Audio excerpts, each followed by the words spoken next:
Welcome to Radical Personal Finance, a show dedicated to providing you with the knowledge, skills, insight, and encouragement you need to live a rich and meaningful life now while building a plan for financial freedom in 10 years or less. Today on the podcast, I would like to talk with you about decision making, and I would like to share with you a basic, very simple decision making framework that you can apply to many decisions in life. You can certainly apply this to many important financial decisions, but this goes beyond that. Somebody sent me a clip recently, and I had watched a little bit of it, of the actor Mel Gibson, who appeared recently on the Joe Rogan podcast. And during that podcast, Gibson said something like this: "I have 3 friends. All 3 of them had stage 4 cancer. All 3 of them don't have cancer right now at all." Rogan asks, "What did they take?" Gibson responds, "Ivermectin and fenbendazole. Now, you will notice this, the first drug, ivermectin. You will be familiar with that due to all of the controversy involved with using ivermectin to treat COVID patients during the coronavirus pandemic. And it was very interesting to me to watch how that particular event unfolded. And I'm using the medical example here as an introduction to my topic, not because I have any competency with regard to medicine. In fact, it's the exact opposite. I am completely and entirely incompetent when it comes to any knowledge of medicine, medical treatments, biology. Never really been all that interested. I read about it because I feel like it's an important component of personal performance to at least be vaguely aware of, but I have 0 credentials and 0 ability to discern fact from fiction in the medical space. What that means is, if you know more than I do about medicine and medical treatments, you can use this as a good way to judge the truthfulness of the model that I'm presenting, or to say it differently, the usefulness of the model that I am presenting, because I'm talking about something that I have no real understanding of, and I'm just simply applying my decision-making model. So I'm going to use this as an example, and then we're going to turn to financial planning, which I do have understanding of, and I believe this is a very useful model. Now, Gibson here has made a statement. He's made a statement that these 2 drugs, ivermectin and fenbendazole, are being used, or at least have been used, to successfully treat the cancer of his friends. Now, the first thing we always want to pay attention to is this an anecdote or is this data? Now, the important thing here is that the plural form of anecdote is data. So we shouldn't just discount an anecdote by any person who describes anything and say, oh, it's worthless because that's just your personal experience. That's just your anecdote. On the contrary, anecdotes are extremely important. When somebody says, I did this and I experienced this result, then we should immediately say, oh, wow, I wonder if I did that same thing, would I experience the same result? So anecdotes are important, and anecdotes are the starting point for true, rigorous investigation. But the true, rigorous investigation should result in data. Data is a large collection of anecdotes, a large collection of stories, experiences, measurements of some kind, grouped together so that we can have some idea about the statistical validity of our hypothesis that we're testing or the evidence that we're looking for in the data. So somebody could say, I had cancer, I took ivermectin and fenbendazole, and my cancer was cured. And we should immediately say, wow, that's really interesting. I wonder if ivermectin and fenbendazole had an influence or an impact on the curing of the cancer. That is the proper response to an anecdote. Now let's use an anecdote in the financial space. Somebody could say, I went to college and I got a good job because I had a college degree. And we should immediately say, wow, that's really interesting. I wonder if the college degree was the key factor in this person getting a good job. Or I built a business and I sold it for $10 million and I got rich. We should immediately ask and say, wow, that's really cool. I wonder if it would be possible for someone else to start a business and sell it for $10 million as a pathway to getting rich.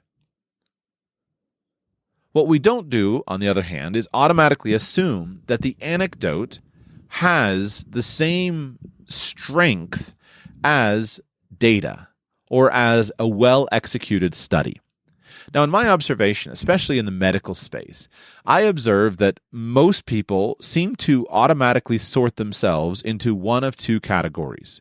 Either the category of the skeptic, basically the automatic skeptical contrarian, or the automatic conventionalist.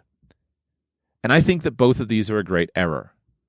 So the conventionalist, when hearing Mel Gibson describe his experience with his friends, the conventionalist would automatically say, well, Mel Gibson must clearly not be credible. His friends must clearly be making this up. This must clearly be fake, because after all, if this were true, then we would already know about it. We would already be using ivermectin and fenbendazole to treat cancer. That's what the conventionalist says.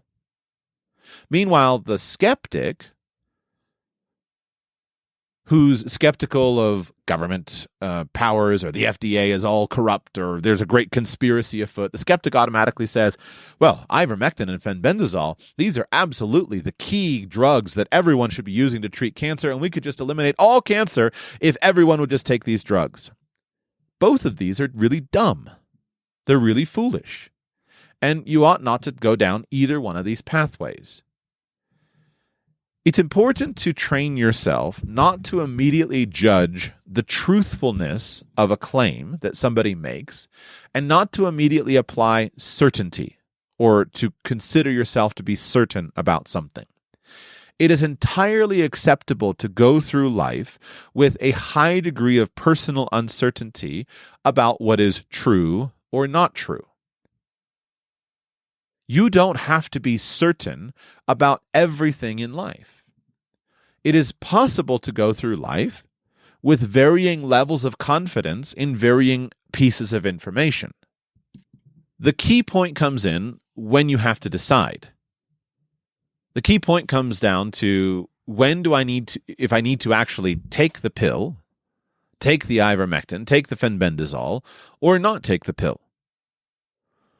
If I have cancer, I need to decide, do I take the radiation treatment or not take the radiation treatment? Do I take the surgery?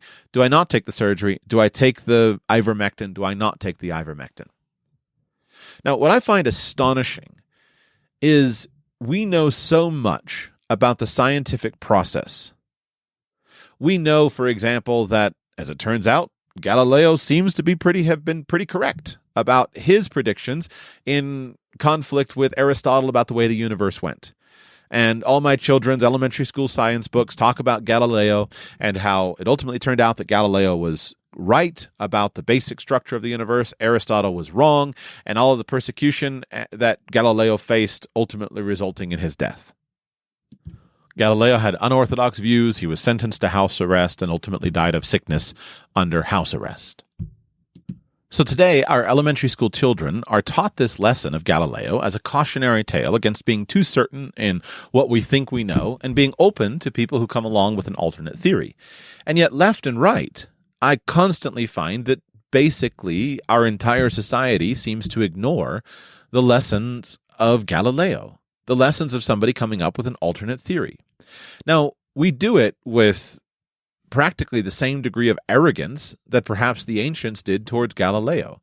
We are so confident that, well, that obviously can't be true because otherwise I would know about it. And I'm not going to trust that until there's a double-blind, placebo, blah, blah, blah, blah, blah, proper data taken care of. Instead of just being open and saying, wow, I wonder if that's true. Marketing is hard. But I'll tell you a little secret. It doesn't have to be. Let me point something out.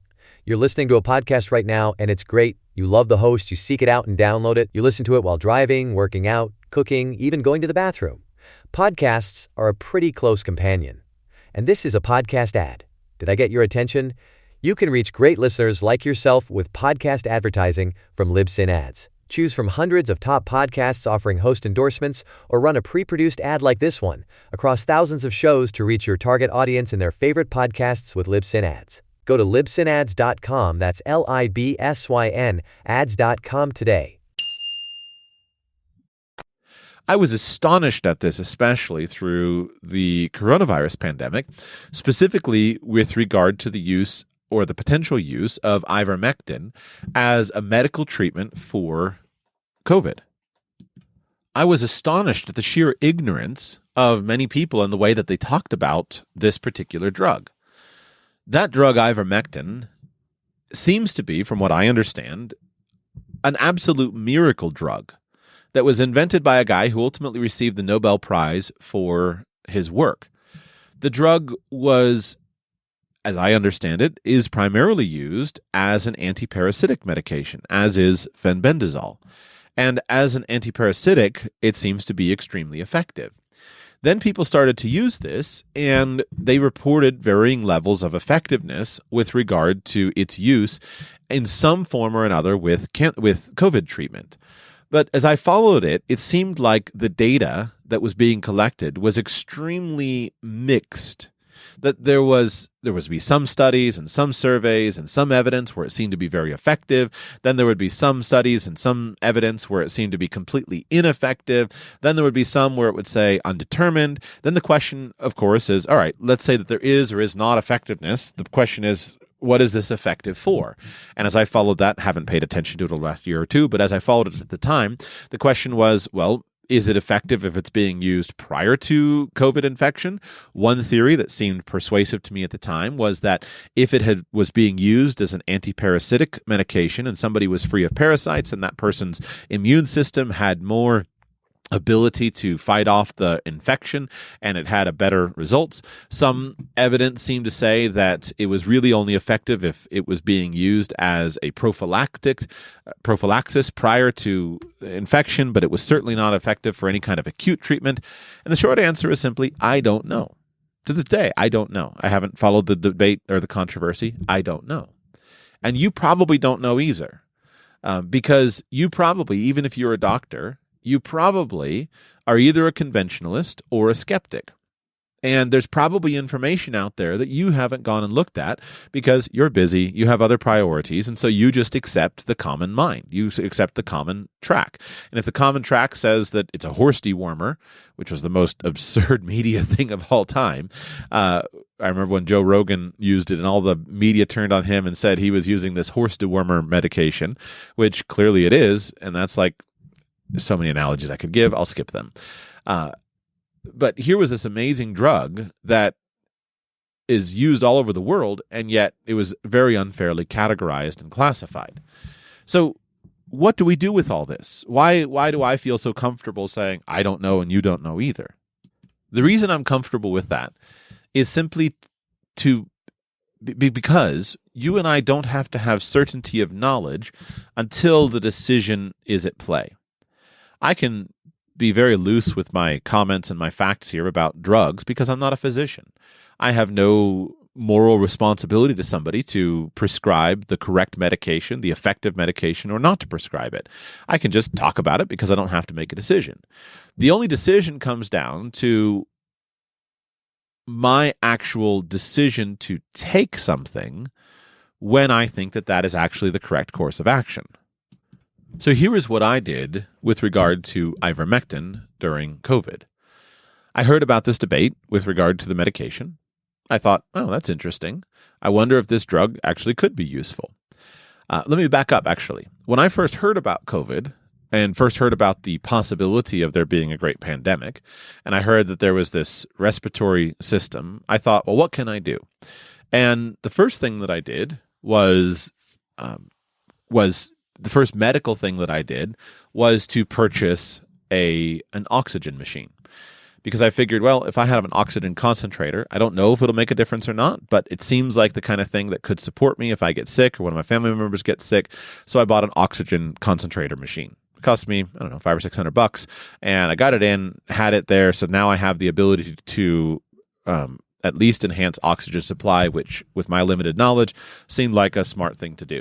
I also stocked up on preventive measures. When I first heard about it, I went all over town, made sure I had stacks of masks, made sure I had alcohol and things like that. And then I did basic prepping, made sure that I was able to stay at home for several months without any conflict, without any contact with people. So I stocked up on extra food, was concerned about the need to go and buy and sell, and needed to stay at home and isolate. And so I made sure that I went and got several carloads full of food from Costco and, really loaded up. And the reason I did all this, let me just get into my decision-making framework, was I said, here's something that could happen. We could go in this direction. And let's pretend, I said, here's something that could happen. Then I said, let's assume that I believe that this will happen. Let's pretend that I have certainty about the future. And I know that this will happen. There will be a great worldwide pandemic. Pretend I have certainty knowing that this is what's going to happen. What would I do if I were certain that this is going to happen? So I went through my list, made my list of actions that I would do if I were certain that this is the future. And then I went back to that list and I said, what am I willing to do if it turns out that none of this is correct? So I'm willing to buy an oxygen concentrator. I'm willing to buy alcohol and disinfectant stuff and masks and gloves and things like that. That seems pretty simple and easy to do. I'm willing to buy food. I'll either eat it or I'll give it away to a food bank and help somebody who's poor. So I'm willing to do those things. So I went down the list as far as my willingness went. Now, there were some things that I was not willing to do. So, for example, I wasn't willing to buy a ranch in the middle of nowhere and move there. I don't have the money. Okay, so I'm not willing to do that, so I'm not going to do that. But I went down the list as far as I'm willing to go if I were certain about it being true or if I were wrong. And that's the basic strength of it. So with regard to ivermectin, when I heard about this, I thought, well, who knows if this does anything? I don't know. We probably won't know for 10 or 15 or 20 years from now to where we actually have good science on the fact on the situation. But I said, can I get my hands on this drug that in theory could do something? And at the time it was difficult to find, so I ordered it in from an overseas pharmacy, got my hands on as much of it as I could get, and set it aside in the cabinet. And basically, I never took the stuff because I didn't see any, I never had a reason to take it. I thought a little bit about whether I should do it as a prophylaxis. It seemed to be really safe. Had used all around the world, very few side effects, seemed really safe. But I thought, I don't know enough about medicine. I'm just not certain enough about it. I'll set it aside for now. And that may have been a mistake. Either way, should I have taken it at that time? Maybe so, maybe not. But I don't feel comfortable diagnosing myself and giving myself random drugs that I really don't know much about. So I try to just avoid all drugs and all medications without really clear evidence as to why I need it. I try not to put random stuff in my body that I don't know what it does. So, but I wouldn't have been critical with that particular one. Did enough research to say that I would be happy to take it, and it's probably not going to have any side effects for me. Probably no problem. So fast forward to today. Let's pretend that we're talking about fenbendazole or ivermectin today. Let's pretend we're talking about it as a cancer treatment. Or let's pretend we're talking about methylene blue, which is another fascinating thing. We've got all these weird things. Methylene blue, I listened to a story from a guy recently who talked about how, I think it was I forget the guy's name, but I listened to him tell the story. He was having a bunch of seizures, and he started using this stuff that was invented as a dye that somehow has this remarkable influence on the mitochondria of your body in a way that never would have been predicted. It was developed as a dye, and yet has these remarkable physical impacts. Really amazing story. So there's all these weird crank science things out there, health things out there, and you don't know whether they work, you don't know whether they don't work. So me today, am I willing to take ivermectin and fenbendazole just because I heard about it on the internet? The answer is no. I don't want to start sticking random drugs in my body. Don't know what they do, don't know if they work, don't know if they don't work, and have no reason to believe that I should be taking them. And the reason is, even if they were relatively harmless today, we know that everything's going to change. Think about this in terms of antibiotics. When people just started taking antibiotics for everything, and they thought, well, here's this miracle thing that we can do with the invention and development of antibiotics. And then we discover that overuse of antibiotics not only harms the human body because it destroys the gut biome and destroys the ability of the body to be healthy in and of itself because it's all destroyed by the antibiotics, but then it also creates diseases and things that are super resistant to antibiotics, and now the antibiotics that used to work don't work anymore. So if I'm not sick, I'm not going to go about and start taking random drugs just because I could. But now what if I have cancer? If I have cancer, really of any type, but especially if I have a serious cancer, am I going to start taking random drugs that may or may not do any good in my body? Unless there's clear evidence that I specifically should not take it, the answer is absolutely. Sign me up for every crank and quack out there, and I'll do it all if it has the potential to save my life. And so I'm using this health thing because I think we can all relate to it without any specific knowledge. I think what I've described here is a fairly normal, understandable perspective. The idea is we want to look for evidence, we want to look for information, but our particular position in life is the key deciding factor as to what we would do based upon the evidence and the information.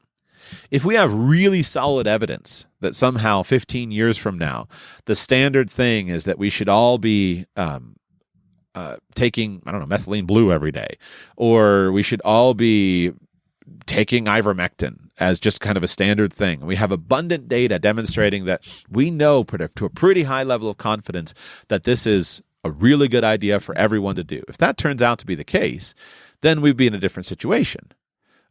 I'd probably still be skeptical, but we'd be in a different situation.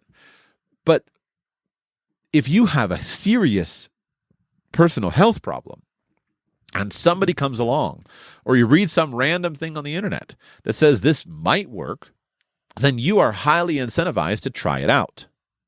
And that's what you should do. Now, what I'm showing you here is that you don't need certainty to make a good decision. You don't need to be certain about the data or the science. You don't need to be certain about any of that. You are dealing as a human being in a world of probabilities, possibilities, and personal circumstances. Now, let's turn to finance. Nothing in finance, I want to be absolute, or at least virtually nothing in finance is certain. Finance is not certain. We're dealing in a world of guesses, probabilities, possibilities. We have some understanding of the past performance in the world, and we have some understanding of what we think the future might be. But at the end of the day, I can't think of anything that I would say I'm absolutely certain about this with regard to finance. Let me give an example of something that perhaps would seem on the surface to be the most certain thing. Everyone should save money. Everyone should live on less than they make. Is that absolutely true? My answer is no, it's not absolutely true. Just two examples. Everyone should save money, but now all of a sudden I'm old and I have stage 4 cancer. Should I still be saving money, or should I be spending money? The only reason that any of us ever save money is because we value something that we can do in the future with the money more than we value it today. If you knew that today was your last and you didn't have children and you weren't trying to give money away to someone else, if you knew that today was your last, then you wouldn't save any money today. You would just simply consume all your money. The only reason to save money is because you want something more in the future than what you have today, and that's why you save money. So no, not everyone should save money. Should you spend more than what you have? Well, as much as I myself am a strident opponent of spending more than we have, and I'm a strident opponent of debt, I could sit here and list dozens of very good reasons why I would instantly go into debt and instantly go into serious debt.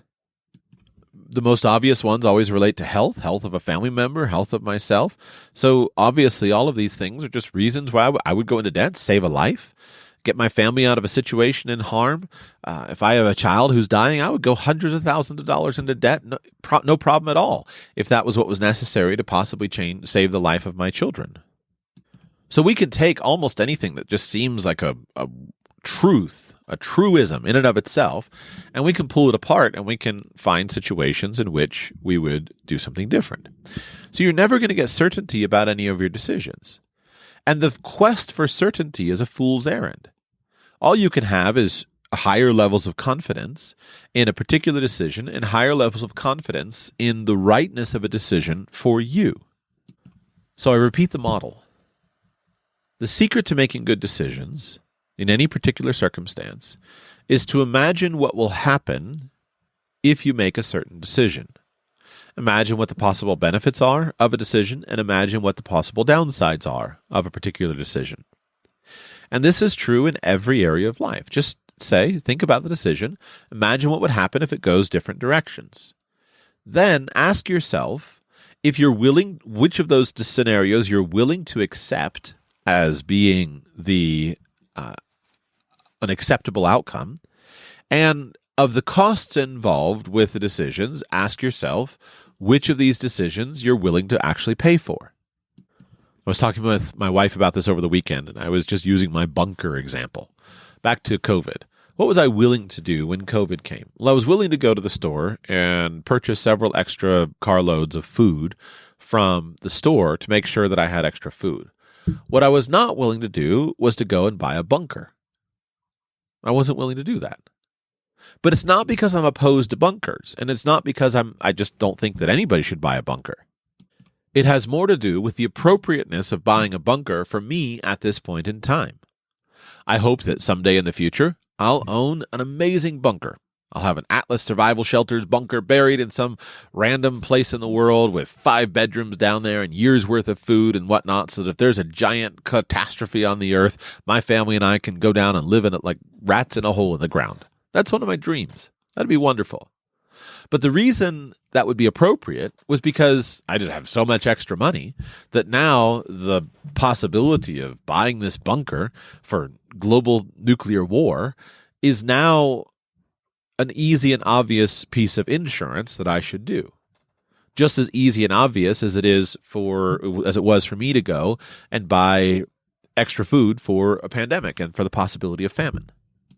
Notice, by the way, that I would not have told everybody to go and purchase extra food for the pandemic. If I'm counseling somebody who has very limited family finances, living month to month, is barely making it, barely current on debts, things like that, I'm not going to say to go out and spend thousands of dollars extra on food. It's more important to focus on the short term. So we try to make an alternate plan, because the cost of disrupting a family budget with a bunch of expenses that could turn out to be unnecessary is very disruptive. So the first model is, don't look for certainty. Think in terms of probability and costs. Probability, various outcomes, and costs. The second thing related to good decision making is you need good data. And a lot of times good data is really only achieved by actually going and doing something. I remember before I ever bought a house, how big of a deal it seemed to me, the idea of buying a house. And then after I bought that house, lived in the house, and sold the house, I remembered that wasn't so bad. I could do that again without too much of a problem. And the way that I thought about kind of the fearfulness of buying a house totally changed with that experience. I don't know if it could have changed in any other way. But now I look at houses and I say, if you think you want to buy a house, then see if you have the money. Try to find something good, but just go buy the house. And if it turns out that the house is a total catastrophe and the basement starts falling apart or the foundation is wrecked and blah, blah, blah, well, first of all, you probably didn't do a very good job with your plans on the way through, so you should have educated yourself more. But usually the worst that happens is you lose a quarter of your money, half your money. You don't really ever lose all your money because at least you have some land in most situations, but you just lose some value, and now you learn some important lessons. So while I acknowledge that buying a house is a big decision, it should be something that should be done carefully, I just tell people, go buy a house. And guess what? If you buy a house and you discover you don't like the house and you don't like living in the house and you don't like owning in the house, just sell the house, and now you have data to demonstrate the difference to you. Similar things with other big financial decisions of going to college. Should I go to college or should I not go to college? Well, if you're thinking about going to college, then you're the kind of person who should go to college. Just go. Apply and go. That doesn't mean that you should stay in college. That doesn't mean you'll get a college degree. It just means you should go and you should test it out. You should try it out. And once you're there and actually in it, then you'll discover that, you know what, this wasn't the end of the world one way or the other. Take some college classes, they're kind of working for me, or it's not working for me and I've got a better alternative. Or if you're in college and you're wondering if you should drop out of college, well, think about it, consider it. And if you drop out, it's no big deal. I myself dropped out of college. Now, as it turns out, I was only gone for a semester and a summer, but I did drop out of college. I got to a point after my junior year of school, I was like, what am I doing? I don't have any idea. I was deeply in debt, had no money. I didn't know what was going on. Dropped out of college, went and got a job, was working for a while, and then wound up saying, you know what? No, I should go ahead and finish the degree. There's no reason not to. So I went back and finished the degree. But this kind of confidence comes really from only making consistent decisions. You have to consistently make decisions and go and do things. And then you gain more insight and more knowledge into different decisions that you're facing, and you actually have more confidence in what you do. My favorite example of this that comes from my life has to do with selling everything and traveling. In 2017 or 18, I can't remember which, I started talking with my wife. We were trying to think about what we should do. I started talking with her about the idea of going traveling. And we thought about, you know what, let's go buy an RV and let's travel around the United States. Now, this for me, as someone who had paid attention to lots of interesting travel stories, this was something that I thought was really fun. I've always planned to do this. This is something I wanted to do. She wasn't so much on board with it. So we talked about it, we thought about it, and we watched a bunch of YouTube videos of people traveling. And eventually it took several months, but we thought, you know what, let's go ahead and do this. This seems like a fun thing to do. So it took us months and months to make the decision, and then it took us various months to kind of wind down our affairs and sell our stuff and move into an RV and go traveling. So we did it. Now, fast forward several years. Somewhere around 2021 or so, we figured, okay, the pandemic was done. We wanted to move. And I said, hey, let's go traveling again. Not in an RV, but let's go traveling full time. We talked about it for, I think, 2 nights before we made the decision. We had 2 conversations. We said, yeah, let's do it. It'd be fun. We talked about it, and it took us a couple of weeks to wind down our affairs the next time around because we had done it. We knew what was involved. And so this thing that some people spend years and years dreaming about, planning for, we were able to do the second time around in 2 nights to make the decision and 2 weeks to resolve our affairs. That really didn't have much to do with external circumstances. It had everything to do with our personal confidence from having done it. Having done it once, it's not nearly so scary the second time around. You understand what's involved. And that's true with almost anything in life. Now, I'm not saying, by the way, that is always a right decision. So that was a right decision at that point in time. I'm glad that we made it. But you know what I learned the second time around of being homeless? I don't want to be homeless. And so I don't really ever intend to be homeless again in the future. Because while it was fine, I worked it out, there came a point in life in which we were living in Airbnbs. We ended the travels. I'm living in Airbnbs. All my stuff is in a storage unit. And it was incredibly annoying and uncomfortable to be in that situation and not to have at least one home set up to go back to when wandering around with 4 children. And so I realized, no, you know what? Next time around, I'm not going to do this full-time travel thing. It always seemed like the dream to me, but at least with children, it's not the dream anymore. Not going to do it. So in conclusion, I want you to recognize that there's no need for certainty. And in fact, the quest for certainty is almost certainly a fool's errand. You're not going to have certainty about anything you do. We're dealing with things that are much more shades of gray than black and white, right and wrong.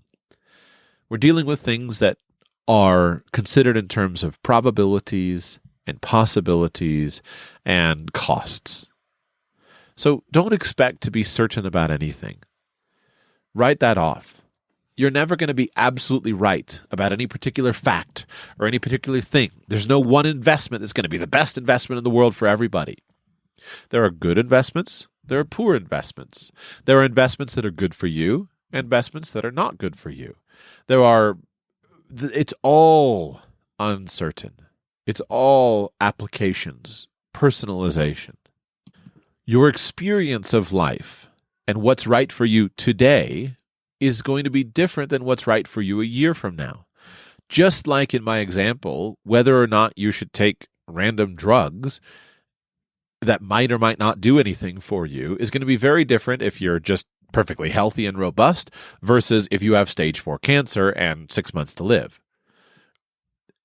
You are in a very different place when you're in those scenarios, just like you're in a different place in life at different ages, different circumstances, different opportunities available to you.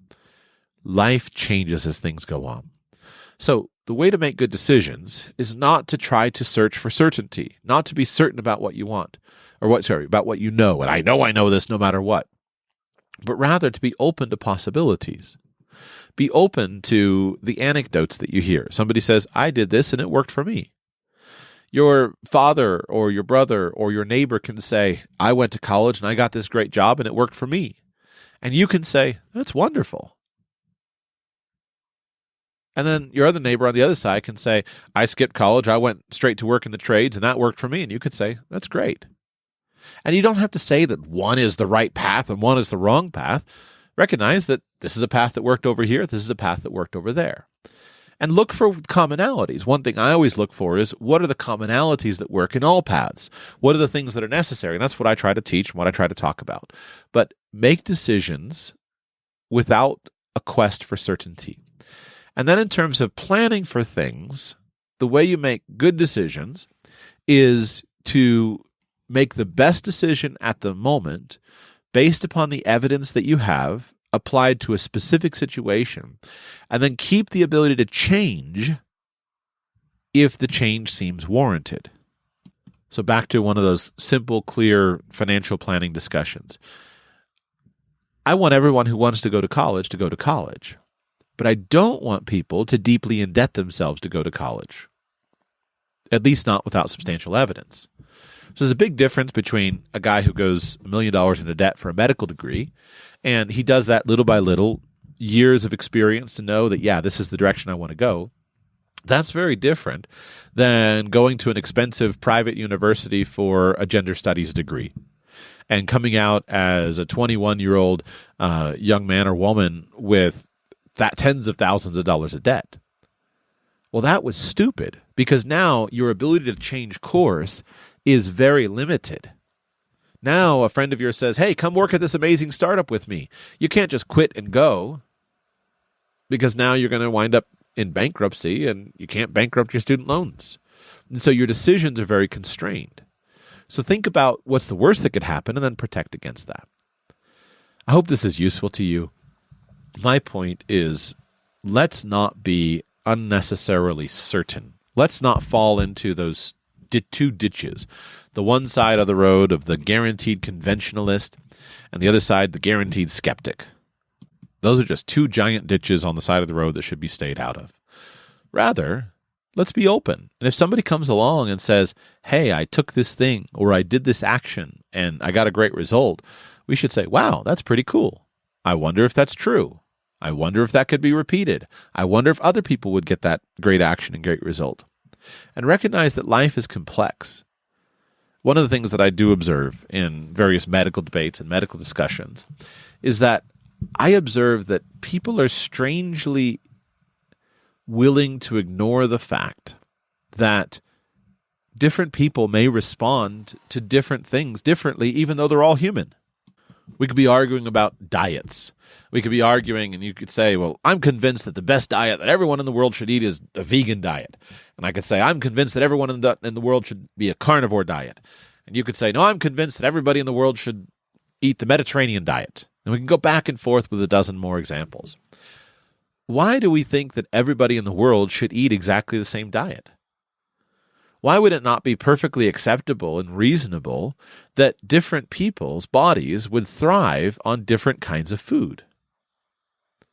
Couldn't there be some component to that?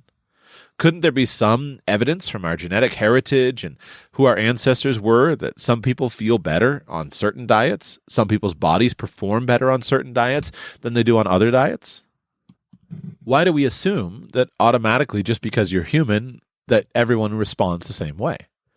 So this is why, even if you had good data and you had data showing that, well, our data across a full sampling of all people shows very clearly that all people, are probably going to do better on this particular diet. Yeah, but you or I might be the outlier based upon our genetics, our lifestyle, or some pre-existing condition or some genetic change.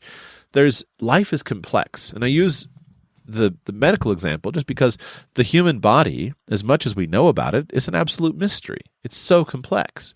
And it's a living organism. It's not a system. It's not a machine.